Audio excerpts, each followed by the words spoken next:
നല്ല അന്തിക്കെന്തിനോട് പ്രശ്നം കുറെ ആളും പാളെ കൂടിയെന്നല്ലോ. എന്റെ കല്യാണം ശരിയായത് അറിഞ്ഞില്ലേ? ഇന്ന് എനിക്ക് ഡ്രസ്സ് എടുക്കാൻ പോകാനുള്ള ദിവസാ.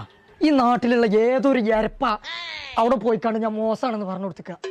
എന്നിട്ട് അത് അന്വേഷിക്കാൻ വേണ്ടിട്ട് എന്നാലും രാത്രി ആൾക്കാർ ഇവിടെ വന്ന്. അത് വേറെ ആരുമല്ല, അത് നമ്മളെ പീഡിയത്തെ കോയാക്കിയാണ്. ഈ നാട്ടിൽ ഏത് കല്യാണം ആ പീഡി വരെ വരുള്ളൂ, അതിനപ്പുറത്തേക്ക് വരില്ല. അത് ശരി, അതേനില്ലേ നന്നായിന്റെ മയ്യത്ത് ഞാൻ എടുക്കണ കല്യാണം പറയാൻ വന്നതേ കാരം നമുക്കറിയാം.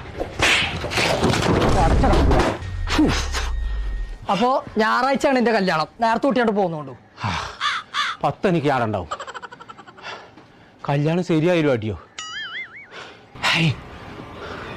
ബായ് എനക്ക് എന്താ വേണ്ടു? ആട്ടണ്ട അറിയാം, അതിന്റെ മോലല്ലേ, അന്റെ വാപ്പാന്റെ മോലൊന്നുമല്ലല്ലോ. ജഞ്ഞു ആട്ടും. ആഹാ ആട്ടണ്ട. നാട്ടുകാരുടെ അടി ഇത് കിട്ടിയത് പോരാഞ്ഞിട്ട് ഇനി ബംഗാളികളെ വരണം. പൊന്നോരെ കോയാക്ക് ആട്ടണ്ടെന്നുള്ള 8 മുട്ടയാണ്. അതാണ് കൊടുത്തോക്കാൻ ഓനാട് പോകൂലേ? മുട്ടാന്നറിയാം മലയാളിയാക്കില്ലാത്തൊരു മടി എന്താ ബംഗാളിക്ക്.